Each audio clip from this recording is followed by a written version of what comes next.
제가 오늘 여러분들에게 드리는 이 이야기는 사실은 아주 단편적일 수밖에 없어요. 어쩌면 선교사님들, 네팔에서 사역하고 있는 선교사님들에게 거기에 누를 끼치지 않을까 하는 이런 생각까지도 있어요. 왜냐하면 그분들의 사역은 이미 30년 혹은 20년 그 이전부터 해오셨던 사역인데 제가 일주일 다녀온 다음에 마치 다 아는 것처럼 이렇게 얘기할까 또 그렇게 느껴질까 싶어서 그렇습니다. 그렇지 않습니다.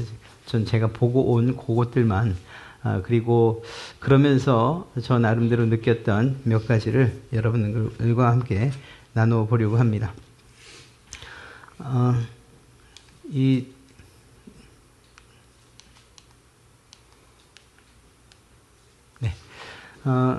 서남아시아에 속한 나라입니다. 지금 저기 보시는 빨간색.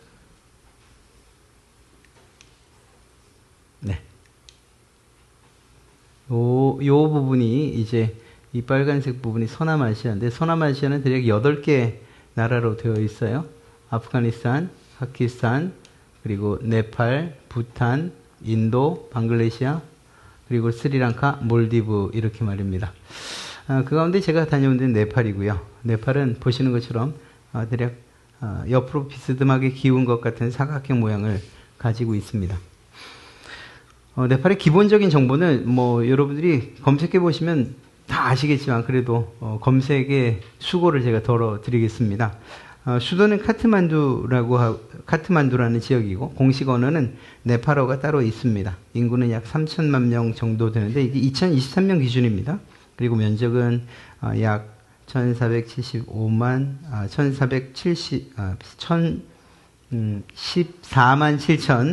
7,516평방미터.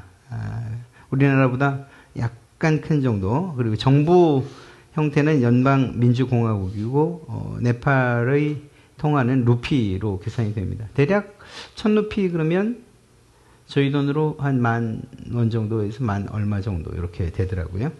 네팔의 종교 분포는 이렇습니다. 힌두교가 81%나 됩니다. 불교가 9%고 이슬람교가 4%고 기독교는 1.76%인데 이게 21년 기준이에요. 그리고 고든 코넬 신학대학원에서 조사한 바에 의하면 4.25%까지는 된다 이렇게 얘기를 합니다. 그래서 많게 보는 경우는 4% 혹은 3%까지. 그런데 공식적인 이 사람들의 발표는 1.76% 정도. 그리고 나서는 이제 기타 키릿교 또 전통 종교 등이 있습니다.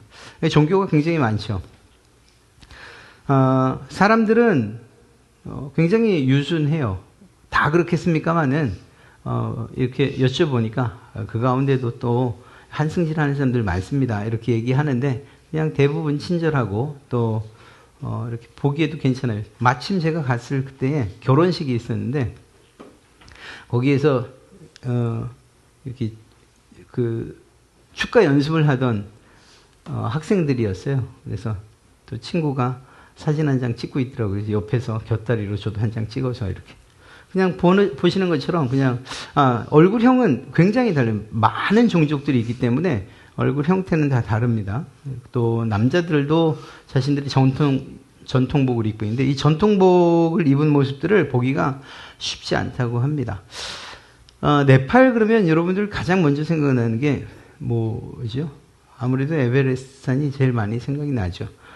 포카라라고 하는 지역을 가면 거기에 이제 호수가 있고 그 호수 뒤편으로 해서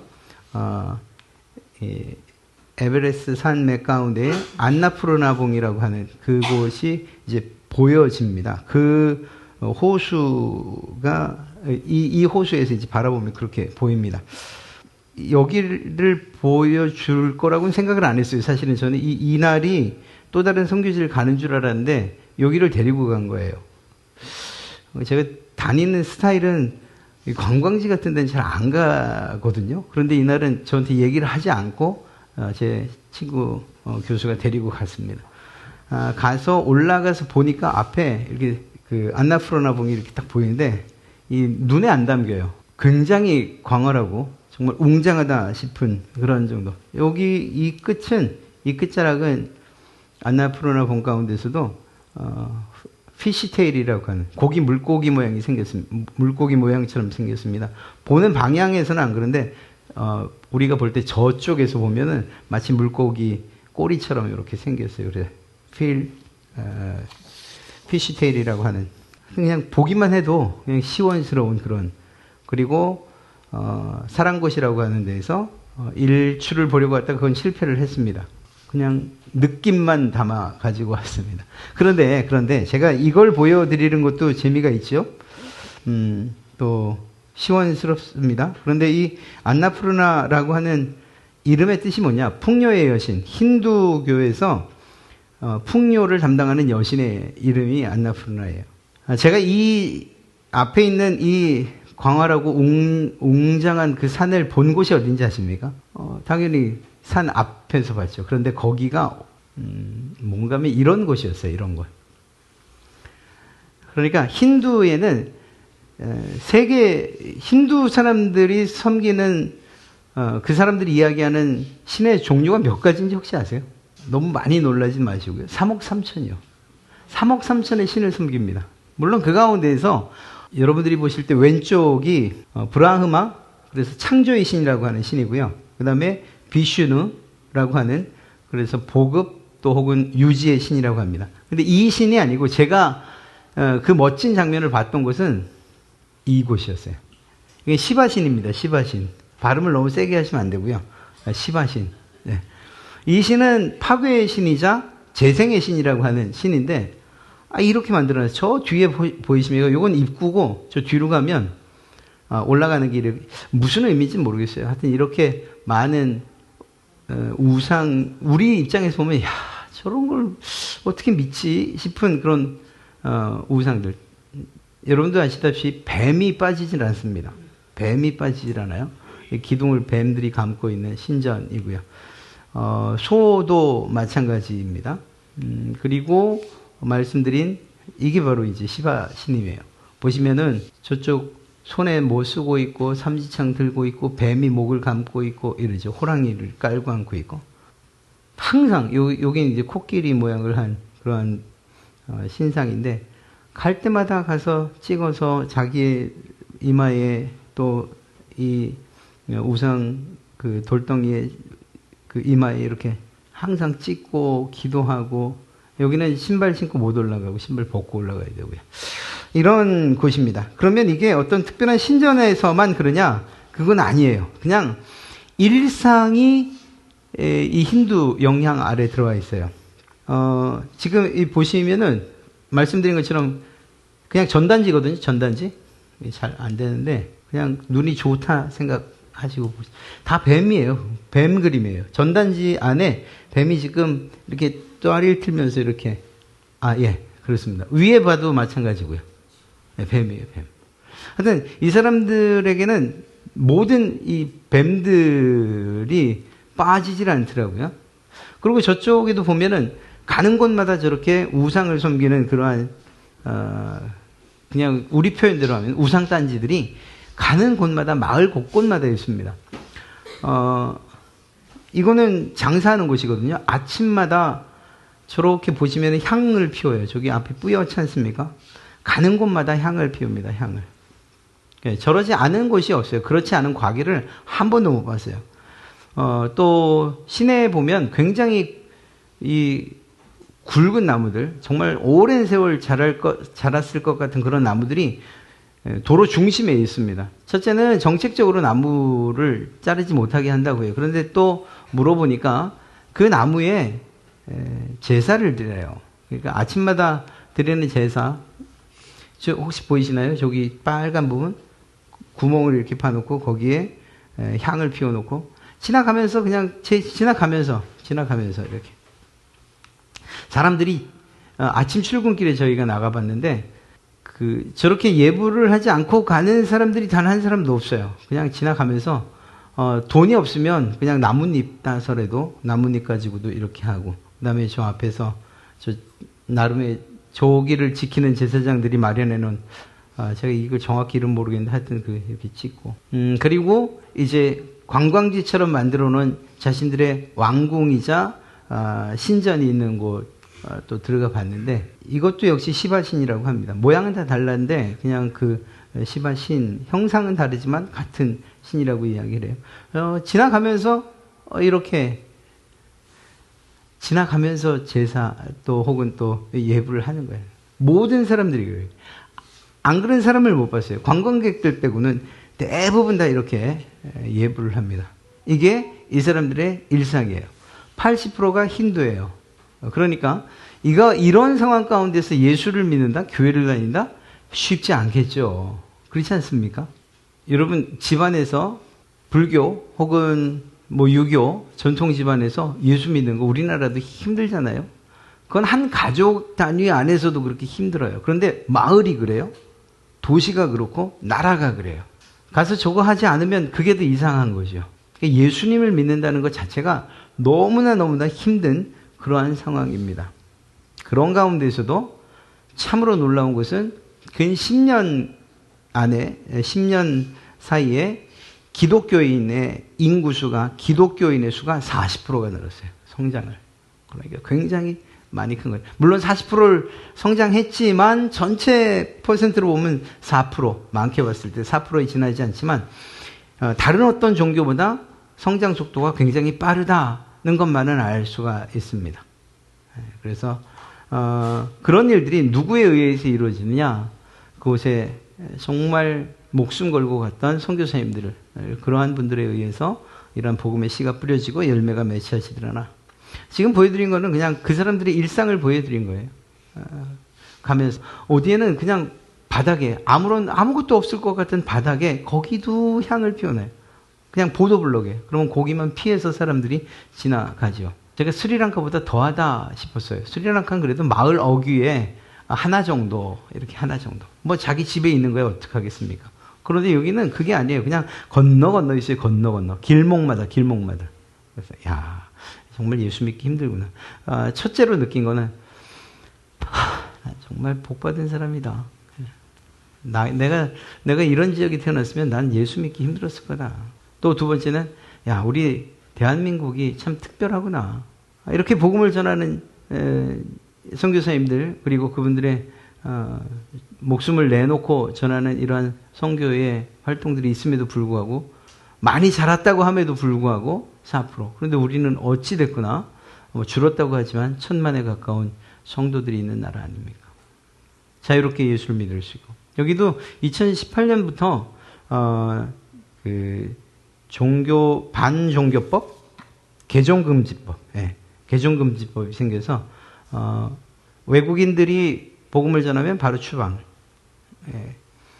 전도 활동을 못하게 한 겁니다. 그리고 내국인들이 복음을 전하면 투옥이나 벌금형. 물론 선교사님들은 떠나야 한다는 이러한 상황들 때문에 그렇게 적극적으로 복음을 전하지 못합니다. 물론 하시고 있는 사역이 있어요. 반드시 기업을 운영하면서 해야 비자 연장이 되기 쉽기 때문에 우리 표현대로 하면 위장 기업? 근데 또 실제로 그 기업을 잘 하고 계시니까 그렇게 하고 있습니다. 그런데 현지인들 가운데는 이렇게 다큐멘터리를 보면 실제로 감옥을 갔다 오거나 벌금을 내거나 한 일들이 왕왕 있는. 그럼에도 불구하고 여전히 복음의 불길이 계속 타오르고 있다. 카트만두에서 저쪽 169km 되는 지역을 5시간 걸려서 다녀왔습니다. 물론 거기서 하루 잤어요. 169km를 5시간. 이게 말이 되냐고요? 한번 보시죠.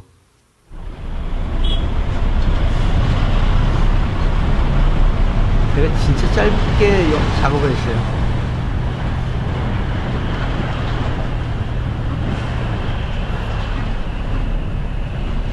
저희 지금 잘 가고 있는 겁니다. 엄청 잘 가고 있는 거예요. 네팔은 분지처럼 생겼습니다. 분지입니다. 분지. 그러다 보니까 거기서 다른 지역으로 이동하려면 산을 한없이 내려와야 돼요. 그런데 그 길이 저런 비포장도로로 구불구불한 산길이에요. 제가 타임랩스로도 찍어봤는데 한참을만. 그리고 카트만두에서 빠져나가는 길이 3곳 정도밖에 없어요. 그러니까 아침 되면 전쟁이고요. 포장을 해도 아까 같은 그런 큰 대형차들이다니까 이게 포장이 견디질 못해요. 매번 수리를 하고 보수를 합니다. 그러다가 여름 되면은 비가 오니까 공사한 거 다 사용하지 의미가 없는 게 산사태가 나는 거예요. 산사태가. 그럼 또 그거 보수하느라고 그러면 길은 길대로 막히고 이 전쟁이 매일 아침마다 일어납니다. 제가 첫 번째 갔던 곳은 소망의 집이라고 하는 곳입니다. 위에서 보면 이렇게 2만 평 되는 지역인데 이분이 30년 전에 이곳 네팔로 오셔서 성함은 이해덕 선교사님, 조형경 선교사님입니다. 이해덕 선교사님은 아주 염세주의적으로 또 형님이 목사였음에도 불구하고 신앙에 대해서 회의적인 그러한 시각을 갖고 있다가 그러다 하나님을 만나고 사회사업, 복지사업을 하고 싶은데 그러던 차에 보여주신 곳이 이제 네팔이어서 네팔로 오게 되신 것입니다. 94년 6월에 이 네팔로 오셨고 많을 때는 450명의 아이들과 함께 생활하고 지금은 제가 갔을 때는 한 250명 정도가 그곳에서 200여 명 정도가 그곳에서 있었습니다. 아침 저희가 몇 시에 일어났냐면 아침 4시 반에 일어나서 5시에 예배가 있어요. 기도회 예배 시작하고 그 다음에 모든 일과를 시작해요. 6시 반에 수업을 시작하고 4시에 수업 마치고 그러고는 뭐 그 안에서 노는 거예요. 밖으로 나가는 게 의미가 없어요. 그냥 다 논밭이에요. 보시는 것처럼 다 이래요. 그냥 그러니까 그냥 저 학교 안에서 노는데 또 못 나가는 이유가 뭔가 하면 이 옆이 타이거 사파리가 있는 곳입니다. 정글 사파리가 있는데 실제로 호랑이들이 나와요. 네, 그래서 작년에도 작년에 10여 명이 호랑이한테 이제 물려 죽었다. 그리고 제가 갔을 때도 호랑이가 나왔다는 거예요. 그래서 얼마나 겁이 났는지. 네, 호랑이도 나오고 선교사님 말씀드리면 어느 날은 코뿔소 3마리가 앞에 와가지고 풀 뜯어 먹고 있다. 공작은 매일 날라온다. 뭐 이런. 실제 사파리가 그렇게 운영이 되고 있는 그런 곳입니다. 그곳에 네팔 전역에서 온 200여 명의 고아 아이들을 말씀으로 양육하고 이분들은 가장 기본이 신앙이다 해서 아침에 예배, 오후에 예배, 그리고 성경 읽기 이러한 신앙을 바탕으로 해서 계속적으로 가르치고 있고 그렇게 해서 고아원 사역을 너무나도 잘 하고 계시죠. 우리가 갔을 때에도 이렇게 이 장면은 그냥 저희 둘 왔다고 이 친구들이 준비를 한 거예요. 환영식을 준비를 한 거예요. 그래서 자신들이 근데 또 이런 것들을 준비하면서 이 아이들이 즐거움을 찾는 거죠. 그리고 또 그렇게 노는 거예요. 그렇게 하고 그다음에 그다음 새벽 설교에 제 친구 김한성 교수가 설교를 했습니다. 아주 자연스럽고 그러면서도 친근감 있게 이렇게 이야기합니다. 한국말을 제법 하는 아이들도 있고 또 대부분은 영어면 충분히 소통이 되고요. 그래서 떠나기 전날이었습니다. 전날 이렇게 이야기하고 이런저런 이야기하고 마지막 한 컷 찍었죠. 이런 분들이 정말 많아요. 저 잠시 후에 사진 한 컷을 볼 텐데 저희 선교관에 머무르셨던 선교사님 계십니다. 그분도 만나서 근데 침례교회에서 파송받았는데 20년을 사역을 지금까지 하고 계시고 신학교를 세우고 그리고 교회를 하고 한국인 식당을 운영하고 있고 그렇게 해서 지금도 계속 사역을 하고 계십니다. 우리 교회랑 관련된 아주 가깝게 관련된 네팔 선교사님이 계신 거 아세요? 저도 작년 신방 때 알았어요. 박기현 집사님의 어떻게 되나 남편의 형 그러면 어떻게 돼요? 아주버니. 예. 아주버님이 방창인 선교사님이라고 네팔에서 사역하고 계십니다. 이번에 갔을 때는 만나 뵙지는 못했어요.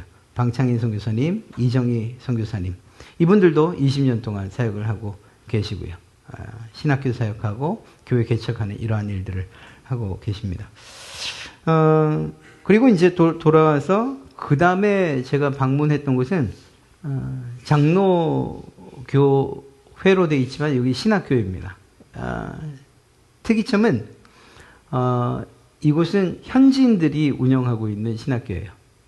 아세아납 신학대학에서 저희 친구 아래에서 배웠던, 그리고 한 분은 박사학위를 따고 한 분은 목회학 석사를 따고 그리고 다시 들어가서 이곳에서 신학교를 세운 거예요. 5년 전에. 5년 전에 시작할 때 7명의 학생이었는데 지금은 64명의 학생이 지금 공부를 하고 있고요. 여긴 기숙사도 비록 허름하지만 기숙사도 마련되어 있습니다. 그렇게 사역을 하고 있습니다. 누군지 아시겠고요. 저 뒤가 이제 벤자민 목사님, 그리고 김한성 교수, 그리고 상감마마 할 때 상감 목사님, 그리고 앞에 분은 이야기를 해주는데 제가 뭔 말인지 성함을 잘 못 알아듣겠더라고요. 하여튼 이렇게 이 선교 그러니까 신학교에서 계속 아이들을 잘 가르치고 있었습니다. 그러니까 이분들도 소망이 네팔이 복음화가 되는 게 그것이 꿈이고 소망인 것입니다. 이동할 때 오토바이 타고 가는데 저는 이제 오른편에서 두 번째는 상감 목사님 뒤에 오토바이 타고 가는데 그분이 한국말을 꽤 잘해요. 속수역 근처에서 일했다고. 거기서 6년 동안 있었다고. 나 거기 알아요. 거기 교회에 계셨다고 그러더라고요. 한 이야기가 고마워요. 기도해 주세요. 네팔 위해서 기도해 주시고 또 네팔의 성도들 위해서 기도해 주시고 그냥 내내 그 얘기를 하셔요. 저를 태우고 다닐 때마다. 그래서 알겠습니다. 같이 기도하겠습니다. 그래서 이제 현지에 신학교가 세워지고 그곳에서 신학생들이 배출되고 또 이러한 신학교가 현지인들뿐만 아니라 교단에서 보내신 침례교는 침례교, 장로교에서 장로교 등등 이렇게. 그래서 아까 그 말씀드린 40%의 성장, 10년 안에 40%의 성장이 이루어졌다는 일들이 그게 그렇게 터무니없는 이야기만은 아닌. 왜냐하면 이렇게 뿌리고 그리고 가꾸는 사람들이 있기 때문에 말입니다. 그리고 이제 마지막 날 식사를 했는데 전운재 선교사님, 저희 게스트하우스에 계셨던 분이에요. 이분이 침례교에서 파송받은 분이신데 신학교 하고 계시고 한국인 식당 하고 계시고 왜냐하면 비자가 나와야 되니까. 근데 식당이 잘 안 된대요. 밥이 정말 맛있는데 왜요? 그랬더니 술을 안 파니까 사람들이 안 온대요. 이 네팔 사람들도 술을 너무 좋아해요. 그냥 가게 가면 술 종류가 쫙 있어요. 보지도 듣지도 못했던. 그런데 술을 안 파니까 한 번은 밥 먹으러 와서 밥 맛있게 먹고 그 다음은 이제 안 오는 거죠. 하여튼 그래도 목사가 어떻게 술을 팝니까? 그러면서 계속 사역을 하고 계십니다. 가는 곳마다 교회 건축하고 현지인에게 이양하고 나오시고 하는 이러한 귀한 사역들을 하고 계십니다. 제가 이렇게 가서 많이 뵐 수는 없었어요. 그냥 어찌됐거나 한 곳에서 한 곳으로 이동하면 그냥 하루를 거의 다 버려야 되니까. 나중에 여러분들도 꼭 가셨으면 좋겠는데 허리를 단단히 챙기시고 가시면 좋겠습니다. 이 비포장도를 차들이 자동 안막이 있잖아요. 이제 덜덜이라고 하는 거. 그거 효과 좋은 덜덜입니다. 여기 다니시면은 괜찮을 거예요. 비행기를 이용하시는 방법도 있습니다. 카트만두에서 지방 국내선을 이용하면 되는데 이 네팔 사람들이 자기들은 굉장히 싸게 다니고 외국인들은 비싸게 받아요. 편도가 120불. 120불이면 저희 제주도 갔다 오는 값이잖아요. 그런데 또 끝자락은 400불까지. 그래서 그것도 쉽지 않은 그러한 일입니다. 어찌되었거나 지역 멀다 하지 않고 길 험하다 하지 않고 부르면 부르는 대로 가야 될 것이면 가야 되는 대로 또 사람들의 다른 이목이나 또 편견이나 이러한 것들 생각하지 않고 계속해서 주의 복음을 전하는 그러한 수고와 역사들이 있어서 그래서 네팔에서의 그러한 교회가 성장을 하고 성도들이 전도되어지고 교회가 그러니까 성도들이 자라고 하는 이러한 일들이 있는 것 같습니다. 여러분들도 기억나실 때 또 제가 기도의 제목들을 전해드릴 때 함께 기도하시고 그러면 비록 우리가 있는 곳은 이곳이지만 우리의 기도를 통해서 역사하시는 분은 하나님이시니까 그곳에 놀라운 기적과 또한 놀라운 역사들이 있게 될 줄로 믿습니다.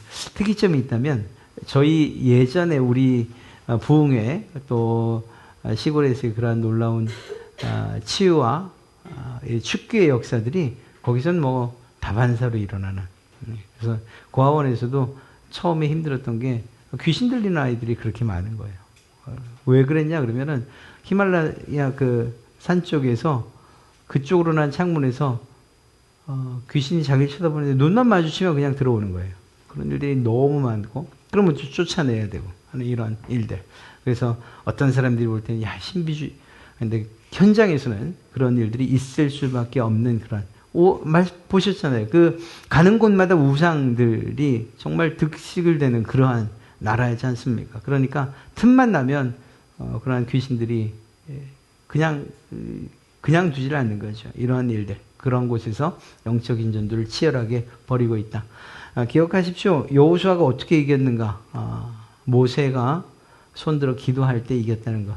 우리가 그 현장에 있지 않지만 그러나 여러분들이 기도하고 또 그분들의 사역에 도움이 될 수 있도록 우리가 무엇인가 헌신을 하고 하는 이러한 일들이 작은 일일 수 있어요. 그러나 그러한 작은 일들이 하나님의 나라와 왕국을 세워가는 아주 큰 역할을 한다는 것을 꼭 기억했으면 좋겠습니다. 마지막 날은 날씨가 너무 좋았어요.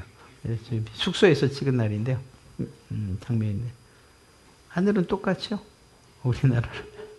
하나님께서 우리를 사랑하시는 것이나 그들을 사랑하시는 것도 이처럼 똑같다 생각됩니다. 한 가지 분명한 다시 말씀드리지만 우리가 정말 감사한 환경 가운데서 예수를 믿고 있다는 것. 이것은 잊으시면 안 돼요. 특히 우리 학생들 또 이러한 영적인 전투를 거치면서 예수 믿지 않은 믿는 부모님 밑에서 편안하게 예수 믿는 여러분들 모두가 다 그런 건 아니에요. 그렇게 보면 첫째는 여러분들이 큰 은혜를 받은 거예요. 하나님께서 여러분들을 사랑하셔서 내가 널 반드시 구원하마라는 이러한 작정을 하신 것이라고 봐도 틀리지 않아요. 그러니까 있는 곳에서 지금 이 자리에서 열심히 하셔야 되고 그만큼 감사하다 이거 하나님의 은혜다 생각되면 그 은혜에 보답하는 마음으로 여러분들이 신앙해야 돼요. 열심히 하셔야 되고 여러분들이 있는 자리에서 최선을 다해야 돼요. 기회가 되면 갈 수 있는 대로 여러분들이 열심히 아르바이트를 하던 또 어떤 방법을 취해서든 선교지에 갈 상황들이 생기면 가서 보시면 제가 이야기하는 것보다 훨씬 많은 감동들과 그리고 여러분들의 그러한 신앙의 성장과 성숙이 있게 될 줄로 믿습니다. 하여간 여러분들도 주신 은혜에 감사하고 그리고 주를 위해 살겠다고 하는 이러한 다짐들이 여러분 안에서 불타오르면 참 좋겠습니다.